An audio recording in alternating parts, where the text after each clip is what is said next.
Você já sentiu o gosto amargo da injustiça? Aquela sensação de que, não importa o quanto você se esforce, as regras do jogo parecem sempre favorecer outra pessoa? Talvez tenha sido uma promoção no trabalho que foi para alguém menos qualificado, mas com os contatos certos. Talvez tenha sido ver alguém nascer com privilégios que você jamais teve, e alcançar sem esforço o que para você exige uma vida inteira de luta. É uma ferida que arde, uma voz que sussurra, isso não é justo. E se eu te dissesse que essa voz está absolutamente certa? O mundo não é justo. E se eu te dissesse que a sua maior batalha não é tentar mudar essa realidade imutável, mas sim mudar a forma como você a enxerga? Imagine se, em vez de se afogar no ressentimento, você encontrasse uma boia de salvação na aceitação. Não uma aceitação passiva e derrotada, mas uma aceitação que te empodera, que te liberta das correntes da comparação e da amargura. Vamos juntos explorar essa verdade desconfortável. Vamos entender por que lutar contra a natureza desigual do mundo é como tentar segurar a maré com as mãos. E, mais importante, vamos descobrir como, ao abraçar essa realidade, você pode finalmente focar sua energia no único campo de batalha onde você tem controle total, o seu mundo interior. Prepare-se para desconstruir uma das maiores ilusões que nos vendem desde a infância. A jornada para a verdadeira liberdade começa quando paramos de exigir justiça do universo e começamos a construir a nossa própria paz interior. Se você busca uma sabedoria que não ignora as dores do mundo, mas te ensina a navegar por elas com força e serenidade, este conteúdo é para você. Então já deixa o seu like e se inscreve no canal, porque a cada vídeo, vamos desvendar as verdades que, embora difíceis, são o caminho para uma vida mais autêntica e forte. A grande mentira da meritocracia perfeita. Desde pequenos, somos alimentados com uma história muito bonita. É a fábula da meritocracia: estude, trabalhe duro, seja uma boa pessoa, e o sucesso virá. É uma promessa reconfortante, não é? Ela nos dá uma sensação de controle, de que o universo opera sob uma lógica clara de causa e efeito. Se eu fizer A, B e C, o resultado será X. Mas a vida, em sua complexidade brutal, raramente segue esse roteiro. Lembro-me vividamente de um período na minha carreira em que me dediquei a um projeto de corpo e alma. Varei noites, sacrifiquei fins de semana, entreguei resultados acima do esperado.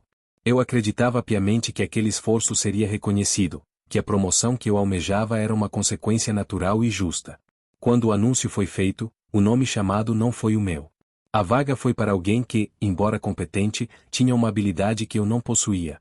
A de navegar pelas águas políticas da empresa, a de ser a pessoa certa, na sala certa, na hora certa.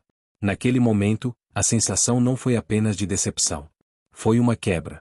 A fábula da meritocracia perfeita se desfez diante dos meus olhos. Eu havia feito tudo certo, mas o resultado foi errado. O que eu não entendia na época é que o trabalho duro é apenas uma das muitas variáveis na equação complexa da vida. Existem o timing, a sorte, os contatos, os vieses inconscientes de quem decide, a situação econômica do país, a saúde de um familiar, um emaranhado de fatores que estão completamente fora do nosso controle. Reconhecer isso não é um convite ao cinismo ou à preguiça. Pelo contrário, é um convite à libertação. Quando você para de acreditar que o esforço, por si só, garante um resultado específico, você começa a valorizar o esforço pelo que ele é, um ato de desenvolvimento pessoal, um exercício de disciplina, uma expressão dos seus valores. Você trabalha duro não porque espera uma recompensa externa garantida, mas porque é o tipo de pessoa que você escolhe ser. A recompensa se torna o próprio ato, o crescimento que ele proporciona. A paz vem quando o seu senso de valor não depende mais de uma validação externa que, por natureza, é inconstante, muitas vezes, injusta. A loteria do nascimento, o ponto de partida desigual. Pense na vida como uma maratona. A história que nos contam é que todos começamos na mesma linha de partida. Mas a verdade é que alguns nascem a poucos metros da linha de chegada, vestindo tênis de última geração e com uma equipe de apoio inteiros esperando. Outros nascem quilômetros atrás, descalços, com um terreno acidentado pela frente e sem um copo d'água à vista. Isso é a loteria do nascimento. Eu costumava sentir uma pontada de inveja, e até raiva, ao ver pessoas que pareciam ter tudo de mão beijada. Nascidas em famílias estruturadas, com acesso à melhor educação, a uma rede de contatos poderosa e a uma segurança financeira que lhes permitia correr riscos que, para mim, seriam impensáveis. A minha jornada parecia uma escalada íngreme, enquanto a deles parecia um passeio no parque. E a voz da injustiça gritava: por que eles? Por que não eu? Essa pergunta, embora compreensível, é um beco sem saída. Ela nos prende em um ciclo de amargura e autocomiseração. Não há resposta lógica para ela. Não existe um comitê cósmico que distribui privilégios com base no mérito pré-natal.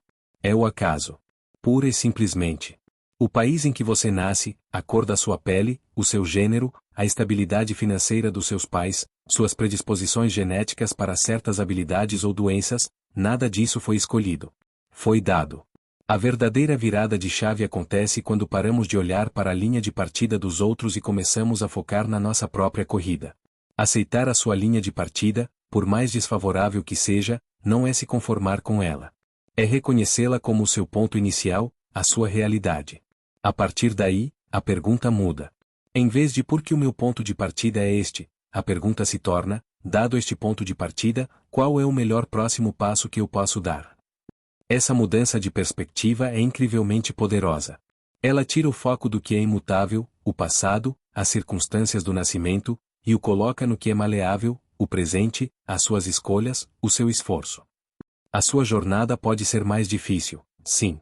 Isso é um fato. Mas é a sua jornada. As lições que você aprenderá na sua escalada íngreme, a força que você desenvolverá em cada músculo, a resiliência forjada na adversidade, essas são riquezas que ninguém pode lhe dar. São conquistas que pertencem unicamente a você. A injustiça do ponto de partida não anula a dignidade da sua caminhada. O veneno lento do ressentimento.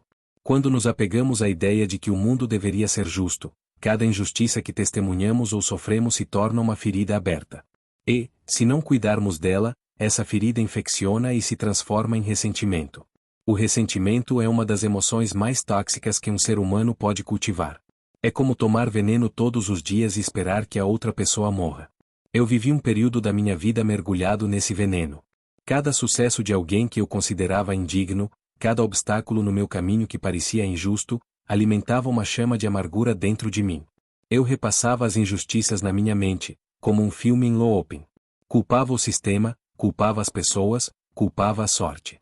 E, enquanto eu fazia isso, quem estava sofrendo? Eu. Minha energia era consumida, minha criatividade secava, minhas relações se tornavam tensas, porque eu via o mundo através de um filtro de negatividade. O ressentimento nos cega para as oportunidades que estão bem à nossa frente. Ele nos prende ao passado, nos fazendo reviver a dor da injustiça repetidamente, impedindo-nos de seguir em frente. É uma âncora que nos mantém presos no mesmo lugar, enquanto o navio da vida continua navegando. O filósofo Sêneca, um dos grandes mestres do estoicismo, nos ensina que a raiva e o ressentimento são loucuras breves. O problema é quando permitimos que essa loucura se torne nosso estado permanente. A cura para o ressentimento não é fácil, mas começa com uma decisão consciente, a decisão de soltar. Soltar a necessidade de um pedido de desculpas que talvez nunca venha. Soltar a esperança de que o passado possa ser diferente. Soltar a crença de que a sua felicidade depende de uma reparação externa. Perdoar, nesse contexto, não é sobre o outro. Não é dizer que o que aconteceu foi certo. É sobre você. É um ato de autopreservação. É cortar a corda da âncora que te prende ao fundo do mar de amargura e se permitir subir à superfície para respirar o ar fresco do presente. Aceitar a injustiça do que passou é o primeiro passo para se libertar do seu veneno. A armadilha sedutora da vitimização. Existe uma diferença crucial entre ser uma vítima de um evento injusto e adotar uma mentalidade de vítima. Ser vítima é um fato. Alguém pode, de fato, ter sido prejudicado por uma ação ou circunstância. A mentalidade de vítima, no entanto, é uma identidade. É quando você permite que esse evento defina quem você é. É uma armadilha sedutora porque, de certa forma, ela nos absolve da responsabilidade. Quando eu estava no auge do meu ressentimento pela promoção perdida, eu flertei perigosamente com a mentalidade de vítima. Meus pensamentos eram: eu sou uma vítima do sistema corporativo injusto. Não há nada que eu possa fazer. O mundo está contra mim. Havia um conforto doentio nessa narrativa. Se o mundo estava contra mim, então meus fracassos não eram minha culpa. Eu não precisava tentar mais, não precisava olhar para minhas próprias falhas ou áreas a melhorar.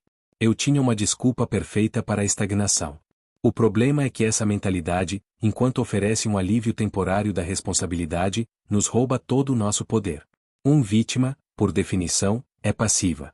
É alguém a quem as coisas acontecem. Ao se identificar como vítima, você entrega o controle da sua vida para as circunstâncias externas e para as outras pessoas. Você se torna um coadjuvante na sua própria história. A saída dessa armadilha é um exercício que os estoicos chamam de assumir a responsabilidade pela sua própria mente. Sim, o evento externo foi injusto. Isso é um fato. Mas a sua interpretação desse evento, a história que você conta a si mesmo sobre ele, e as ações que você toma a seguir, isso é sua responsabilidade. Você pode escolher se ver como o coitado que foi injustiçado ou como o guerreiro que enfrentou uma adversidade e agora precisa traçar uma nova estratégia. A mudança é sutil, mas transforma tudo. O guerreiro não nega a dor da batalha, mas a usa como combustível. Ele analisa o campo, aprende com a derrota e se prepara para o próximo movimento. Ele pode não controlar o exército inimigo, mas controla a si mesmo. Abandonar a mentalidade de vítima não é negar a sua dor, é recusar-se a ser definido por ela. É reivindicar o seu papel como protagonista da sua vida, não importa quão injusto o roteiro possa parecer. A dicotomia do controle, a chave mestra do estoicismo. Se houvesse uma única ferramenta que eu pudesse oferecer para lidar com a injustiça do mundo, seria esta: a dicotomia do controle, um princípio fundamental do estoicismo, popularizado pelo filósofo Epicteto. A ideia é, ao mesmo tempo, simples e revolucionária. Na vida, algumas coisas estão sob nosso controle, e outras não. As coisas que não estão sob nosso controle incluem praticamente tudo que é externo a nós: o que as outras pessoas pensam, dizem ou fazem, a economia, o clima, o passado, a sorte, e, sim, a justiça ou injustiça fundamental do mundo. Tentar controlar essas coisas é a receita certa para a frustração, a ansiedade e o sofrimento. As coisas que estão sob nosso controle são muito poucas, mas são as mais importantes: nossos pensamentos, nossos julgamentos, nossas escolhas, nossas ações, nossa vontade, nosso caráter. Em suma, nosso mundo interior. Durante anos, eu gastei uma quantidade imensa de energia mental e emocional focando no lado errado da equação. Eu me preocupava com o que meu chefe pensava de mim, ficava furioso com o trânsito, lamentava decisões passadas e me revoltava contra as injustiças sociais. Eu estava tentando controlar o incontrolável, e o resultado era um constante estado de impotência. A prática da dicotomia do controle é um exercício diário de discernimento. Diante de qualquer situação, a primeira pergunta a se fazer é: o que, nesta situação, está sob meu controle e o que não está? Vamos voltar ao exemplo da promoção. O que não estava sob meu controle? A decisão final do meu chefe, os critérios, talvez subjetivos, que ele usou, a opinião dos outros colegas, as políticas da empresa. O que estava sob meu controle? A qualidade do meu trabalho, a forma como eu reagiria à notícia, a decisão de aprender com a experiência, a escolha de procurar outras oportunidades ou de desenvolver as habilidades que me faltavam, a minha atitude no dia seguinte. Quando você foca 100% da sua energia naquilo que pode controlar, algo mágico acontece. A sensação de impotência desaparece e é substituída por um senso de agência. Você para de ser uma folha ao vento, levada pelas circunstâncias, e se torna o capitão do seu próprio barco. Você pode não controlar o mar tempestuoso da vida, mas você controla o leme, as velas e o mapa. E isso, meu amigo, é a verdadeira liberdade. Não é a ausência de tempestades, mas a confiança de que você pode navegar por elas. Redefinindo o sucesso em um tabuleiro injusto. Nossa sociedade nos vende uma definição muito estreita e externa de sucesso: riqueza, fama, status, poder.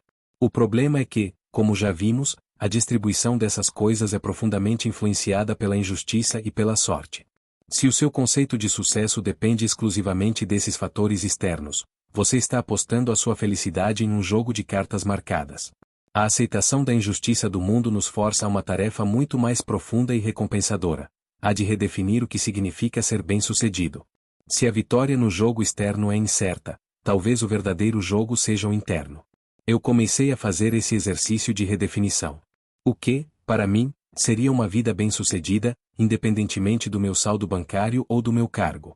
A resposta começou a surgir lentamente. Sucesso, para mim, passou a significar viver de acordo com os meus valores. Ser uma pessoa honesta, corajosa e gentil. Ter a capacidade de aprender e crescer com as adversidades. Construir relacionamentos profundos e significativos. Contribuir, de alguma forma, para tornar o meu pequeno canto do mundo um pouco melhor. Percebe a mudança? Todos esses novos critérios de sucesso estão quase inteiramente dentro da minha dicotomia do controle. Eu não posso garantir que serei rico, mas posso escolher ser honesto todos os dias. Não posso garantir que serei famoso, mas posso escolher ser gentil com o caixa do supermercado. Não posso garantir que terei poder, mas posso escolher ser um bom amigo e um ouvinte atento. Essa redefinição não significa abandonar ambições externas. Você ainda pode querer a promoção, a casa maior, o reconhecimento. Mas essas coisas se tornam um bônus, não a medida principal do seu valor. O seu verdadeiro placar é interno. Você compete consigo mesmo para ser uma versão melhor de si a cada dia. Ao fazer isso, você se torna invencível no único jogo que importa. O mundo pode lhe tirar seu dinheiro, seu emprego, sua reputação. Mas ninguém pode lhe tirar seu caráter, seus valores, sua integridade. Como disse Viktor Frankl, sobrevivente de campos de concentração e autor de Em Busca de Sentido, a última das liberdades humanas é a de escolher a própria atitude em qualquer circunstância. Esse é o seu verdadeiro sucesso. E ele é imune à injustiça do mundo. A prática da gratidão radical. Pode parecer um paradoxo. Como ser grato em um mundo que é fundamentalmente injusto? A gratidão, nesse contexto, não é uma negação da realidade. Não é fingir que as dificuldades e as desigualdades não existem. É uma escolha deliberada de foco. Imagine que a sua atenção é uma lanterna. Em um quarto escuro e bagunçado, você pode escolher apontar a lanterna para a sujeira no chão, para a teia de aranha no canto, para a parede descascada. Ou você pode apontá-la para um belo quadro na parede, para um livro interessante na estante, para a janela que mostra a lua lá fora. O quarto continua o mesmo. A sujeira e a beleza coexistem. A diferença está para onde você aponta a sua luz. Por muito tempo, minha lanterna esteve apontada para a injustiça. Eu focava no que eu não tinha, no que os outros tinham e eu não, nas dificuldades do meu caminho. O resultado era um sentimento constante de falta e inadequação. A prática da gratidão foi o ato de, conscientemente, virar a lanterna. Comecei de forma simples. Todas as noites, antes de dormir, eu listava 3 coisas pelas quais eu era grato naquele dia. No início, parecia forçado. Sou grato pelo café quente, pelo sol que apareceu. Mas, com o tempo, meu cérebro começou a ser treinado para procurar o bem. Comecei a notar coisas que antes passavam despercebidas: a gentileza de um estranho, uma conversa boa com um amigo, o simples fato de ter um teto sobre a minha cabeça e comida na mesa, coisas que, para bilhões de pessoas, são um luxo inalcançável. A gratidão radical é aquela que consegue coexistir com a dor. Você pode ser grato pela sua saúde, ao mesmo tempo, sentir a dor de uma perda. Você pode ser grato por seus amigos, ao mesmo tempo, se sentir frustrado com sua carreira. A gratidão não apaga o negativo, mas o coloca em perspectiva. Ela nos lembra que, mesmo em um mundo imperfeito e injusto, ainda existem ilhas de beleza, bondade e bênçãos. Essa prática nos âncora no presente e nos conecta com a abundância que já existe em nossas vidas, em vez de nos prender à escassez que a injustiça parece criar. Ela é um antídoto poderoso contra o veneno do ressentimento e da inveja, e uma fundação sólida para construir uma paz interior que não depende de um mundo ser justo para existir. Transformando inveja em inspiração. A inveja é uma consequência natural de perceber a injustiça. Vemos alguém com uma vantagem que não tivemos, alcançando um sucesso que nos parece merecido, e o sentimento que surge é corrosivo. Não é justo que ele tenha isso e eu não. A inveja nos diminui e nos isola. Mas e se pudéssemos hackear essa emoção? E se, em vez de nos deixar consumir por ela, a usássemos como um mapa? A virada de chave acontece quando substituímos a pergunta "por que ele e não eu?" pela pergunta "o que eu posso aprender com isso?". Essa mudança nos move de uma posição passiva de ressentimento para uma posição ativa de aprendizado. Eu comecei a praticar isso. Quando via alguém bem-sucedido, em vez de focar nas vantagens injustas que a pessoa poderia ter tido, a loteria do nascimento, eu tentava identificar as qualidades e ações que estavam sob o controle dela e que eu poderia admirar ou emular. Talvez a pessoa fosse extremamente disciplinada. Talvez tivesse uma habilidade de comunicação excepcional. Talvez fosse corajosa ao assumir riscos calculados. Talvez fosse mestre em construir redes de contato.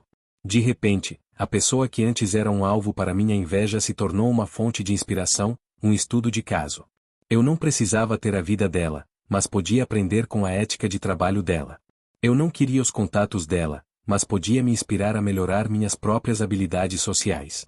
A emoção negativa da inveja, que antes me drenava, foi transmutada em uma energia positiva de autoaperfeiçoamento. Isso não significa ignorar as desigualdades sistêmicas. É importante reconhecê-las. Mas, no nível pessoal e prático, focar nelas é improdutivo. Ao transformar inveja em inspiração, você retoma o controle. Você para de se comparar de forma destrutiva e começa a aprender de forma construtiva. Você usa o sucesso alheio não como uma prova da sua inadequação, mas como um farol que ilumina possíveis caminhos para o seu próprio crescimento, dentro da sua própria jornada, com as cartas que você recebeu. Construindo a sua própria justiça. Se aceitamos que o mundo em geral não é justo, isso não significa que devamos ser passivos. Pelo contrário, isso nos dá uma missão clara: criar bolsões de justiça no único lugar onde temos influência direta, a nossa esfera de ação. Se você não pode consertar a injustiça do mundo, pode ao menos se recusar a contribuir para ela. Mais do que isso, você pode ativamente construir o oposto. Isso começa nas pequenas coisas. Seja o colega de trabalho que dá crédito a quem merece, em vez de roubar a ideia para si. Seja o amigo que ouve sem julgar e oferece apoio incondicional. Se você é um líder, seja o chefe que toma decisões baseadas no mérito e na transparência, criando um ambiente justo para a sua equipe. Se você é pai ou mãe, ensine seus filhos sobre empatia e equidade através do seu próprio exemplo. Eu percebi que, ao me lamentar sobre a injustiça lá fora, eu às vezes negligenciava a minha responsabilidade de ser justo aqui dentro, nas minhas interações diárias. Foi uma revelação poderosa. A maior declaração que eu poderia fazer contra a injustiça do mundo não era reclamar dela, mas viver de uma forma que a contradissesse. Isso nos dá um propósito imenso. Sua vida se torna um ato de rebelião silenciosa contra o caos e a desigualdade. Cada ato de gentileza, cada decisão ética, cada momento de integridade é um tijolo que você assenta na construção de um pequeno santuário de justiça. Talvez você não mude o mundo inteiro, mas pode mudar o mundo para as pessoas ao seu redor. E, às vezes, isso é a coisa mais impactante que alguém pode fazer. Essa prática nos tira do papel de meros observadores da injustiça e nos coloca no papel de arquitetos da justiça. Dá-nos agência. Dá-nos poder. Em vez de nos sentirmos impotentes diante da vastidão da desigualdade, sentimos a satisfação profunda de saber que, no nosso pequeno reino, as regras são diferentes.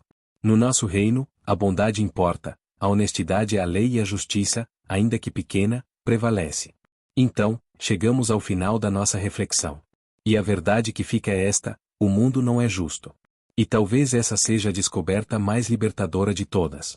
Porque, enquanto esperamos que o mundo seja justo, permanecemos reféns. Reféns da sorte, das circunstâncias, das decisões alheias. Vivemos em um estado de espera, de esperança e, inevitavelmente, de decepção. Mas quando você aceita a realidade como ela é, você se liberta. Você para de gastar sua preciosa energia lutando contra o que não pode mudar e a redireciona para o que pode. Seu caráter, suas escolhas, sua atitude. Você para de medir seu valor pela régua torta do sucesso externo e começa a medi-lo pela integridade da sua jornada interna. Pense nisso agora: qual injustiça tem pesado sobre os seus ombros? Qual ressentimento você tem carregado como uma pedra no bolso? Imagine, por um instante, soltar essa pedra. Sentir a leveza. O que você faria com essa nova liberdade? Com essa energia que foi liberada? Onde você a investiria? A aceitação não é o fim da linha, é o ponto de partida. É a base sólida sobre a qual você pode construir uma vida de propósito, resiliência e paz interior, não apesar das injustiças do mundo, mas por causa da sua capacidade de navegar por elas com sabedoria. Quero que você compartilhe nos comentários: qual foi a maior lição que você tirou ao lidar com uma injustiça na sua vida? Como você encontrou forças para seguir em frente? Sua história pode ser a luz que outra pessoa precisa para encontrar o seu próprio caminho. Vamos continuar essa jornada juntos. Inscreva-se no canal, ative as notificações e não perca nossos próximos encontros. A sabedoria é um caminho que trilhamos passo a passo. E o melhor, como sempre, ainda está por vir.